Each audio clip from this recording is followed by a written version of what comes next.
Hey, what's good, self-direct investors? I hope you're all doing great, and I want to welcome you back to my channel. If you're new here, my name is Jordan, and today we're coming at you with This Week in Cannabis news from August 28th to September 3rd. Now, before we jump in, if you enjoy this video or you learn something, please just leave a like on it as it really helps out my channel. And of course, if you want to learn how to take advantage of this generational investment opportunity, subscribe below so that you don't miss any future videos. And there's plenty of content for you to go back, rewatch, and educate yourself with. Try to think of it as a time capsule. I've tried to put all the news and facts in one place so that you can watch episodes over time to learn about the evolution of the U.S. industry, identify top U.S. MSOs that you keep seeing pop up that you think will be worth more in the future than they are now, and then take advantage whenever you feel ready, of course, if you wish to do so, pending whatever incremental reform we're supposed to get from now until the 2024 election. But the good news is that the wait is over for the official update from the HHS and their recommendation to the DEA as to what they ought to do. And so this was the big news we got this week. Obviously, you are all well aware.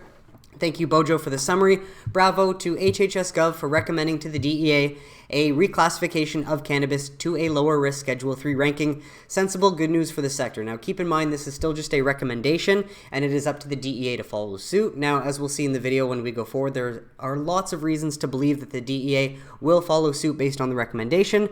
Obviously, it's possible they will pull some shenanigans like they have done in the past, but very optimistic and forward-looking with this news. Adding, hoping this push will happen sooner rather than later with election season quickly approaching, obviously, and there's no reason the Dems shouldn't take this issue on full force because it's the most popular bipartisan issue across the country. Why they've waited this long is beyond me, but I also just think it's interesting to note that in my last week's video, I got probably as doom and gloom as I've ever been, sort of just pointing out that if we don't get any sort of update, even from HHS, by this time next year, we've got much bigger problems to worry about. However, fortunately, following that video, we did get the update that we were looking for. And just a reminder, one of the big impacts of moving cannabis from Schedule 1 to Schedule 3 would remove 280E overnight. And 280E is the predatory tax that these companies have to pay for being plant-touching companies, essentially. If you get rid of 280E, that is a lot more profit added to these companies' bottom lines. And I would click on it, but it almost shows it clearer and bigger in this image here. Yeah, so I'm going to keep it here. But all that to say is, you move it to Schedule 3, 280E overnight, Curaleaf gets about $180 million in cash flow added to their bottom line. Verano, say 120. Obviously, Trulieve is second behind Curaleaf, then third Verano, fourth GTI, fifth Air Wellness, sixth Cresco, seventh Ascend. But all that to say is that's free cash flow added to their bottom line that unfortunately now these companies have been paying to the government because that's how the industry's been set up, to benefit the government and have the industry actually working for it since it started until now. It's crazy, but that is why these changes are necessary. And so with that, I wanted to share this interesting one from Graham Hawes, CFA. Some interesting data points just to highlight how quickly things can change. The last time MSOS rallied 50% was from September to December 2022. This took 46 days in total, while MSOS just rallied 50% in 2 days. So very interesting takeaway, some perspective. Thank you, Graham, for that one. While we've got this one from T3 Live, MSOS is now the #1 ETF for August 2023. Can you believe that? Who would have thunk it? Not us, but clearly it was like, what, August 30th? Quick change, and then MSOS beats all these other ETFs out of the water for the month of August based on the last 2 or 3 days of August. Fascinating, but again, highlighting anything can change in a dime, especially with cannabis. For those of you following MSOS or interested, wanted to share this update from Jungle Java. Fun with numbers. Since the close Tuesday, August 29th, 3 trading sessions, or I should say the 29th, maybe not the 30th, MSOS assets under management increased by 156 million or 33.18% and had 3.25 million shares created valued at 20 million, while MSOX assets under management increased by 9.6 million or 132.88% and had 740,000 shares created valued at 3.1 million. And so we love to see it. Again, it's just what can happen quickly overnight when we get this big sort of news and the whales start paying attention, especially those with institutional money. Obviously, they still can't get in, or I'm sure, you know, it's harder for them to get in, but they're starting to pay attention when things like this start to happen. And so with that, from Jesse Redmond, weekly performance, US MSOs for the most part, and then ETFs, just highlighting MSOS, YOLO, CNBS, big weeks, especially compared to the S&P 500, the Nasdaq. Very interesting, and this all just happened within the last 3 days. And so got to agree with Jesse here. It was a wonderful week to look back on, especially after the years of delaying and lies that we've been through. But with that, 2 more visuals just to highlight more of a bearish versus bullish perspective going forward on this news. We treat 420, one of the more bearish folks on Twitter, waiting for the next bull market with us. However, he does have to try and portray that guys, I stayed level-headed while you all got euphoric because you got news that you've been waiting on for years that you ought to be excited about, but I'm not going to let that get to me. Like, okay, dude, get over yourself. We're all on the same team, but regardless, the MSOS ETF had around 20 million of inflows since the rescheduling news. But let's put things into perspective before getting too excited. Fair enough. November 2021, safe banking rumors saw a lot of inflows. December 2022, safe banking rumors saw a lot of inflows. And what we're seeing now comparable. Fair enough. Worth pointing out a couple comments here if you wanted to take a look. But then to compare that, Sabatino, we can do this slow or we can do it quick. But looking forward to the weeks ahead. And so keep in mind, this is just December 2022. This does not include 2021. So these are obviously not the highs of $50 or $55. This is even up to just $14. But all that to say is this can take a really, really long time. And then this happens in 3 days. And all I'm telling you is that this is not retail investors. This is some sort of institutional slowly starting to make their way in, you'd think. Obviously, it could be pumping up like we've seen in the past. But reason to believe this time might be different. I don't know. What do you think? Let me know in the comments.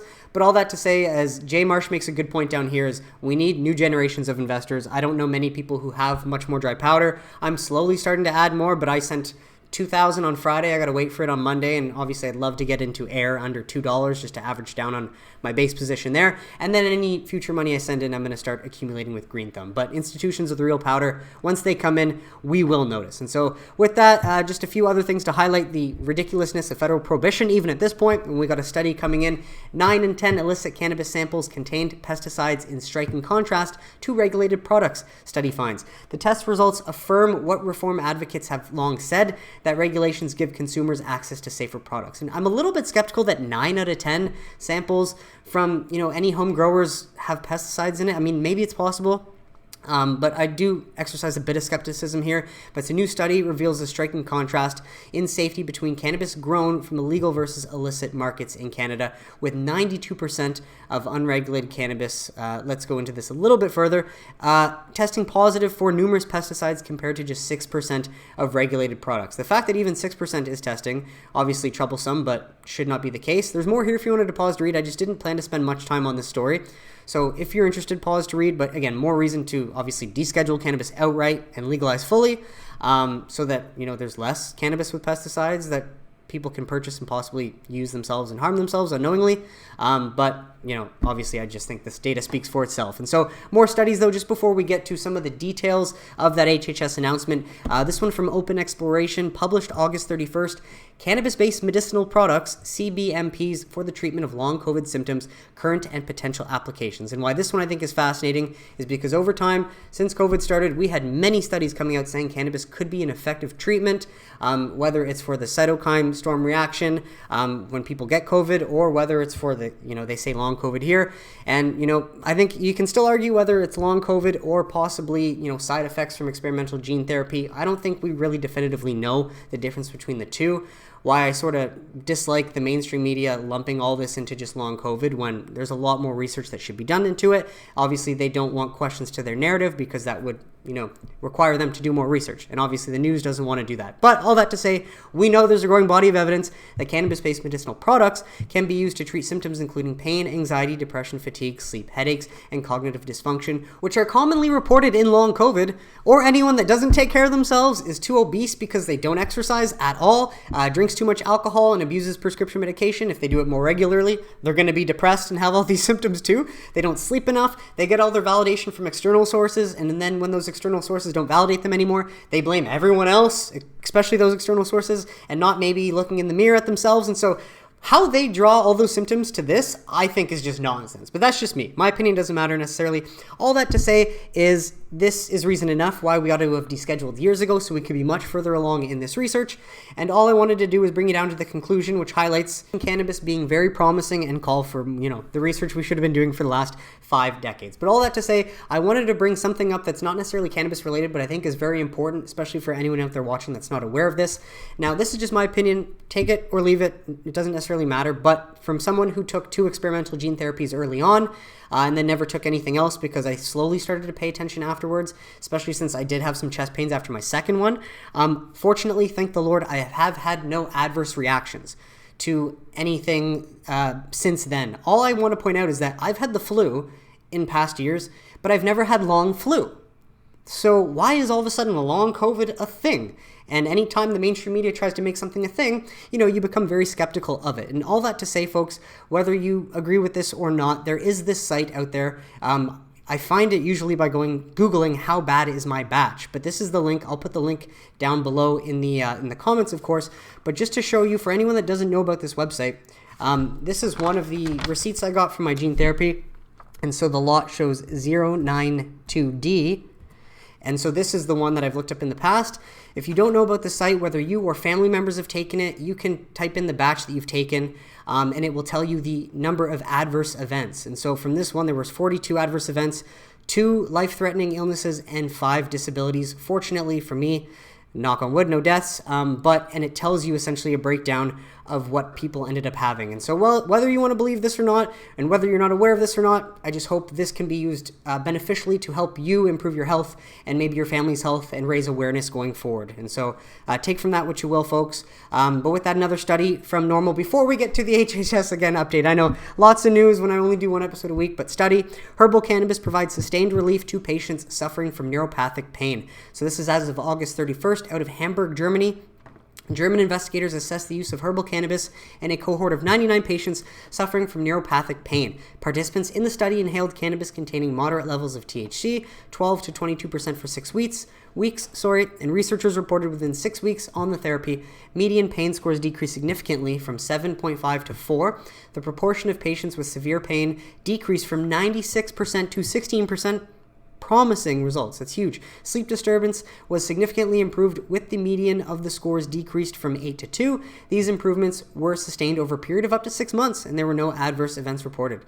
And so very promising findings there. More if you wanted to pause to read. But with that, from MJBizDaily, biggest thing ever, cannabis rescheduling recommendation hailed. And so obviously we've been waiting for this for a long time. I invite you to pause to read if you're interested, but I just want to bring you down to a few main snippets just to get the main juice. And what we do know is that earlier this year, Health Secretary Xavier Becerra suggested that an HHS review could be completed by the end of the year. And as we know, of course, Schedule 1, the status quo, has crippled the industry for a long time. Luckily, they chug along with both hands tied behind their backs. But main thing, DEA response before Election Day or sooner. From MJBizDaily, there's no hard or fast deadline for a DEA response, but more observers believe a recommendation is more likely before the November 2024 presidential election. While I do agree with this, and I think it's unfortunate we don't have a timeline, this is what we have from MJBizDaily. So I wanted to share that with you, but the good news is next up. Thank you, Chris. And sorry, this is according to Echelon Wealth Partners. And so whether MJBizDaily doesn't have this info or not, I don't know if this is true or not, so take it with a grain of salt, but wanted to share this as a timeline from now until when we can expect the DEA. And so imagine plus safe banking in September and October of 2023 via Boris Jordan. And so obviously more info here if you wanted to pause to read, but as it did say, it appears that the Attorney General has 90 days to arrive at an interim decision. We therefore expect to hear a statement from the DEA or the Attorney General before year-end 2023. So that is this year. That's very promising, folks. So very happy to share this. While we did also get a more bearish one from Retweet 420, next steps. Now, again, I don't know who this is from, this source either. Figured I would scroll down just to see. But initiating proceedings in the proposed rule, this seems like a lot more formal next steps than what we saw here out of Echelon. Then public comment and request for hearing, the hearing process, the ALJ's decision, and then the administrator's final order and final rule. So you can pause to read if you wanted to go through this. But again, take it with a grain of salt. I'm not exactly sure who or where the source is from. And so on top of that, though, just sharing the other stories. This one is behind a paywall, but love seeing it in mainstream outlets. From Bloomberg, U.S. health officials urge moving cannabis to lower risk tier. Fucking obviously.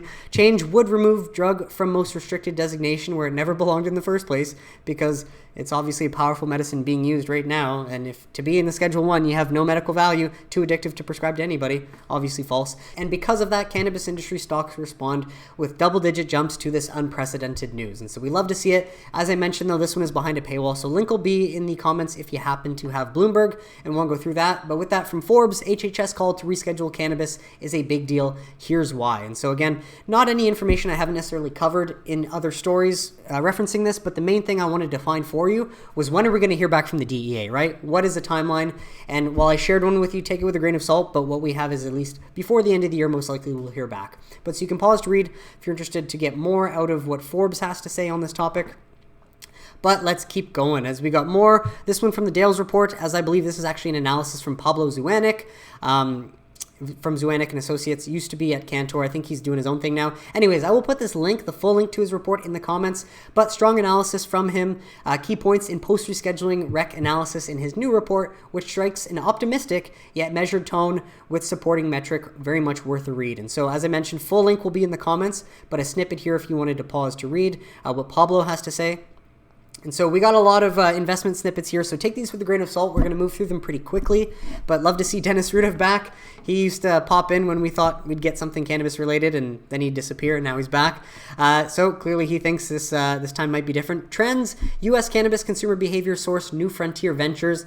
If alcohol is prohibited and cannabis becomes federally legal, the global economy might have a chance to avoid recession, which is clearly visible by now. Obviously, ending cannabis prohibition would be a moneymaker for many, many nations across the globe, and might be the smartest approach for them to consider doing sooner than later, of course. But you can pause to read if you're interested. A little bit more here. And last figure, and this is again from New Frontier Data. And then so with that, we got more from Cannacord, note on the rescheduling news. So thank you again, Dennis. Rudev, media reports indicate that HHS is leaning towards a Schedule 3 recommendation for cannabis. So information here if you wanted to take it in to compare with what you already know. But as always, take it with a grain of salt because we don't necessarily know, and these investment firms have been wrong in the past. But with that, Dennis Rudev, U.S. cannabis sector update by Echelon following potential rescheduling on the U.S. cannabis sector. And if you notice down here, number 2, the DEA may be required to make an interim final decision within 90 days based on S811J of the CSA. And so that's the second time we're seeing this again from Echelon. But all that to say, you can pause to read. Pause to read more if you're interested about all the little details. But again, take it with a grain of salt, as these investment firms have been wrong. Pause to read. And then pause to read as well. And so we got a few more.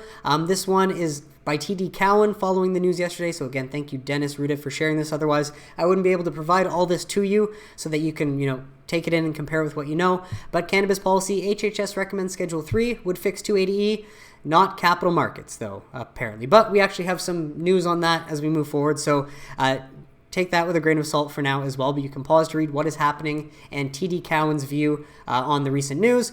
And so with that, from the Dales report, this was as of August 30th. We're firing up a Spaces with Jason JWild, who's the executive chairman of TerraSend Corp. Crew, and talking about the breaking news. And what's worth mentioning is that TerraSend is one of the few US MSOs that have taken the leap to uplist to the TSX before all the other MSOs that continue to trade on the CSE. And so whether this does provide TerraSend with an advantage from now going forward, we'll have to wait and see. It seems like it has given them an advantage from when they uplisted until now. All that to say is I have not listened to this yet. I did want to feature it for anyone that's interested. Link will be in the comments. And to build off that, I did want to share this good question from Aaron Idleheit as he asks, Jason Wild, are you investigating what Schedule 3 may mean to a Nasdaq listing? You have been the clear leader here in what exchanges will and won't allow, and it would be wonderful if you could share your thinking. And so thank you, Jason, for sharing what you know. While nobody knows exactly what a rescheduling would mean from a U.S. listing perspective, I did recently dust off the attached guide to listing American depository receipts. One thing I feel good about is that if the U.S. listings becomes permissible, our current TSX listing will allow the quickest route to a NYSE and Nasdaq listing via this ADR route. We're already US GAAP filers, so we could be a dual listed on the TSX and NYSE Nasdaq via ADRs pretty quickly. So that's something promising for anyone especially interested in TerraSend or that owns TerraSend and wants to know more about the outlook going forward about eventually uplisting. But this was another one that happened yesterday, Friday, Cannabis Stock Talk. I missed it as well, but I plan to listen to that today. All that to point out the summary here from Do the Right Thing. Thank you for sharing this. According to Kim Rivers on Spaces, the Nasdaq is currently going through regulatory policy to check if a Schedule 3 would allow for uplisting. So this sort of answers Aaron's question as well, but from another CEO, Kim of TrueLeave. So she said to stay tuned. Another update I did believe she mentioned on here is that if we don't get a response from the Supreme Court in Florida by April, that means cannabis makes it on the ballot in 2024. And so while April is a long ways away from now, it's September 2nd. Obviously, though, just wanted to share that because apparently that was also mentioned in here. And as I said, I haven't listened to it yet. I will listen later today. But the main takeaways, I mean, you can jump to 2235, but the main takeaway is that I guess Kim and other MSOs are in talks with the NASDAQ as well about what the Schedule 3 could mean. But also, if no announcement from Supreme Court by April 2024, then that means the 2024 ballot initiative is a go in Florida. And so we look out for that. This link will, of course, be in the comments. But with that summary from Todd Harrison, so we got the first thing we're looking for, HHS, and your recommendation of Schedule 3. Second thing was safe banking. Third, Garland memo. I don't think we're anticipating this, but it'd be nice. Well, number 4, the AG/DEA actually, say, let's do this. But all that to point out is that the new Schumer, dear colleague, here's the newsy paragraph ahead of September, and you will notice that the second thing on the list is safeguarding cannabis banking. And so is Schmuck going to take the victory of the recent HHS announcement news and decide to actually take a small win for himself? Let's fucking hope so. Obviously, what we were expecting in August didn't happen in August, got kicked down into September, and apparently that is the play for September going forward. So, folks, big months ahead. Let's, continue the support and continue reaching out to Schmuck's office if we can. But all that to say, that story from Marijuana Moment will be in the comments if you want to go through it. Schmuck Renews Push for safeguarding cannabis banking, but stresses need for bipartisan support. Fuck you, Schmuck. We don't need bipartisan support. We need you, the man in the way, to get the fuck out of the way. Please! In the remaining months of this year, we also have an opportunity to advance legislation on a number of critical issues. And so thank you, Semi-Evolved Mammal, for making this easy. Folks, if we can, call Schmuck's office with a New York zip code and continue to push for getting this passed. And so with that, wanted to add, though, because this came from a Spaces, which I believe we'll get to next. Yes. And this is a quote from Boris from that Spaces that I did tune in on the 30th. Boris saying a potential Safe Banking Act floor vote within 3 weeks, fingers crossed. And Boris answered this saying, I want to reiterate that what I said is a banking committee vote in September with a floor vote early October.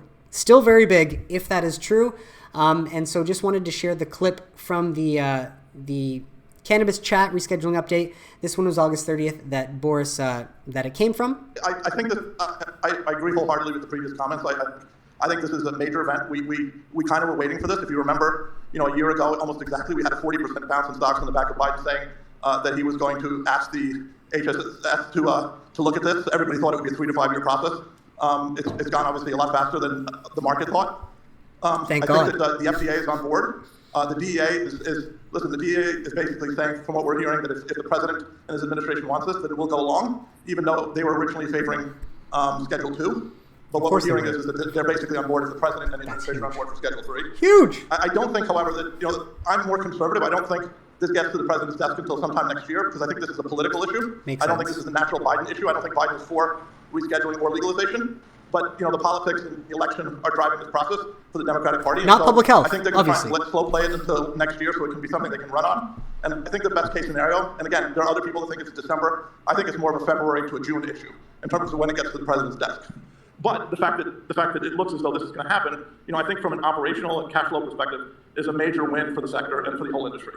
And so that's really what everybody's focusing on. I think this is less of a stock market issue. I think this is much more of a cash flow issue. Obviously, that will reflect, I think, in multiples and the results of the company in the market.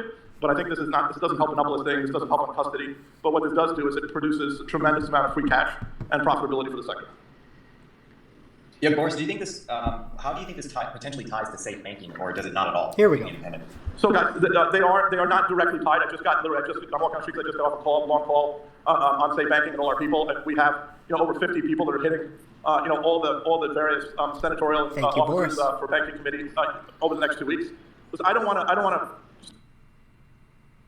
I think safe is going to happen over the next 2-3 weeks. At least it's going to get out of the Senate Banking Committee, and it's going to go to a floor vote. I don't want to talk about the floor vote yet because I don't have enough information in terms of where we are, but we do think we've got 50 Republican votes. But I'm pretty confident in saying, unless there's a budget problem or there's some kind of impeachment or something else derails this, we have a deal at the committee in the Senate Banking Committee to get this out of committee and getting a positive write-up on it and getting it out of committee in the first 3 weeks of September.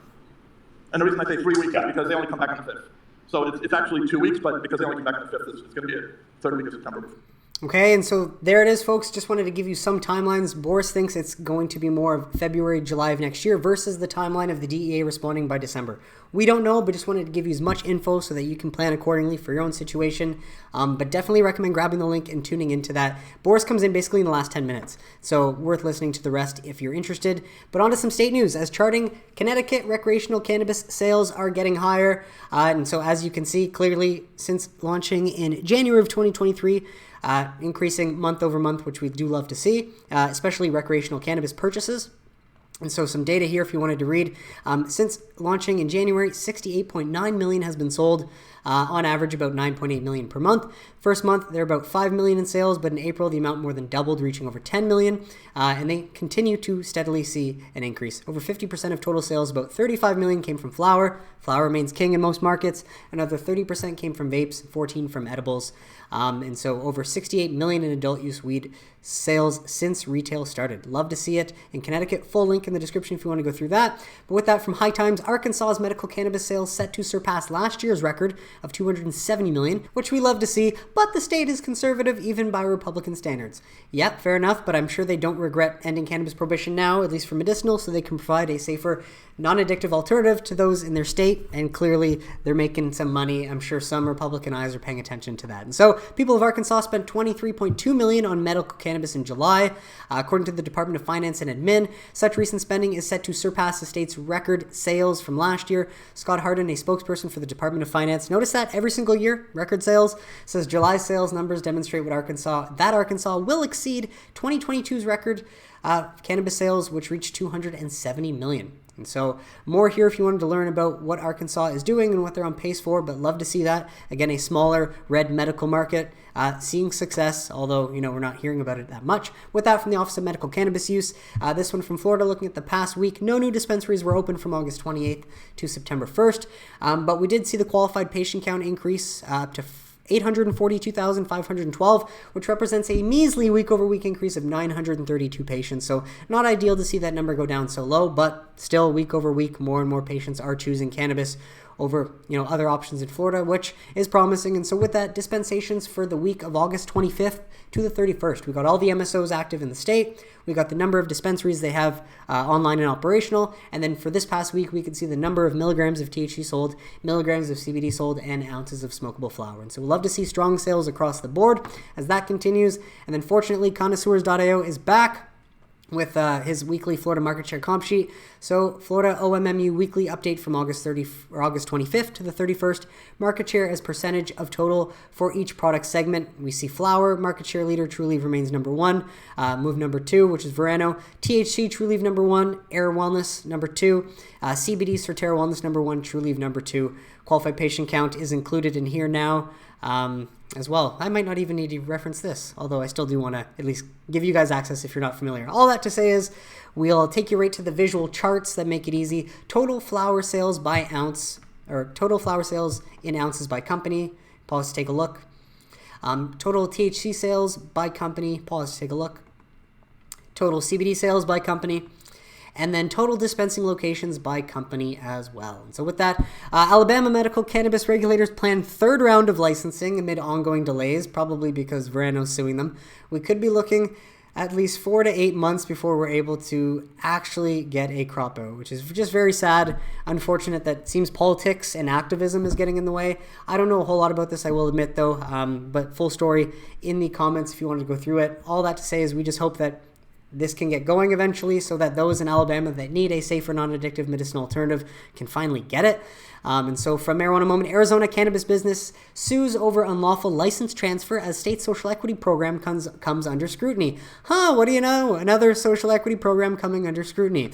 Regulators unilaterally remove or transferred Menva's 22's license without notice, opportunity to be heard, or due process of the law. And so it seems like the regulators who want to be able to discriminate based on what they believe to be true, which most social equity programs, advocate for, it seems like they did something that the person didn't agree with, and now the person is suing them. So, hey, fair enough. We'll see what happens in the long run. Good thing the law is still working, at least in Arizona. And with that, from Tom Engel, a New Hampshire commission that is charged with drafting legislation to legalize cannabis sales through a system of state-run stores has now been officially appointed, and it has its first meeting scheduled for next week. And so good to see New Hampshire moving on this. And this is, again, an interesting experiment because we don't have a single state in the U.S. That has tried to launch a state-run store model. New Hampshire would be the first. And if it's a state-run model, why would the state want to pay taxes to the federal government? Right? It would make no sense. So this is another interesting take where we think before this could even get online, 280 has to be removed because at what in what sense would state regulators be like, oh yeah, we'll pay state tax to the federal? No way. And so this will definitely be interesting, and I will update you once we get more information, but all we can really hope is that New Hampshire doesn't move as slowly as New York and New Jersey, and they move a bit more quickly like we saw Arizona or Missouri. And so with that, from Sabatino, options action from CNBC, I guess this is a market segment, but for anyone interested, options trader bets cannabis ETF hits $10 by January, and $10 is a very short far cry from the $55 high, obviously, but $10 by January would obviously be better than where we're at or where we've been. Now, this is obviously speculation. Who knows? But if you're interested in tuning in, this will be in the comments as well. And so last few stories, just to round this off from Statista. To remind you, if you didn't know, as of August 30th, 2023, cannabis is the 6th biggest cash crop in the U.S. So fascinating, right? Pause to read here if you're interested more of the details, highlighting all of the progress and the numbers that cannabis is producing in certain states, especially the bigger ones where it's a large moneymaker, but cannabis being the 6th biggest cash crop in the U.S. behind corn, soybeans, hay, wheat, and cotton. Fascinating, the more you know. And of course, hemp could be its own category here, and hemp could be way ahead of these if we prioritize using hemp and more sustainable building materials versus others. Yada yada, that might be another conversation, but lots of potential and room for growth here, I would say. And so last bit from International El País, German government anticipates huge windfall from legalization of cannabis. And while we didn't get full out legalization as we wanted, we're getting a pilot project out of Germany, which will still see cannabis removed from their narcotics list, hopefully by Jan 1st, 2024, if the German government passes the bill that they did recently just introduce. And so obviously the bill has to get passed for that to happen, from my understanding, but estimates suggest that approving the consumption and possession of cannabis would contribute around $5 billion annually to the state budget. I don't know how they expected to do $5 billion without a commercial adult use market launching in the first few years, but high hopes, I guess they have. And so pause to read more if you're interested here, but the Dusseldorf researchers constructed an economic scenario based on the consumption of 400 tons of cannabis per year, a scenario that would provide the public coffers with around 4.7 billion euros or 5.1 billion USD per year to determine the potential capital inflows to the state. They included both expected tax revenues, the cost of legal cannabis stores, which they're not going to have, and savings implied to the police and judiciary. According to the calculations, the cannabis tax alone would bring in $1.8 billion annually to the Treasury. Now, keep in mind, if they're talking about a commercial market, this would only be after Phase 2, which is likely 2025, 2026. And so keep in mind, this will not be anytime soon, but all we can hope for is that the German government will pass the initial bill that will allow the cannabis to be taken off the list January 1st, 2024, and that would at least pave the way for all this to eventually happen. The day we do get an adult use market in Germany, that will be fucking awesome. But that is it for today's episode, folks. I want to thank you so much for tuning in. Of course, more on the story. Link in the comments if you want to go through the whole thing, but I invite you to pause to read. But that is it for today's episode, folks. What did you think of the stories mentioned? Let me know in the comments if you have any questions or suggestions, and I'd be happy to try and address them. But besides that, if you enjoyed this video and you learned something, please just leave a like on it. Subscribe below if you don't want to miss any future videos, and I will catch you next week for This Week in Cannabis News. Have a great week, everybody. Take care.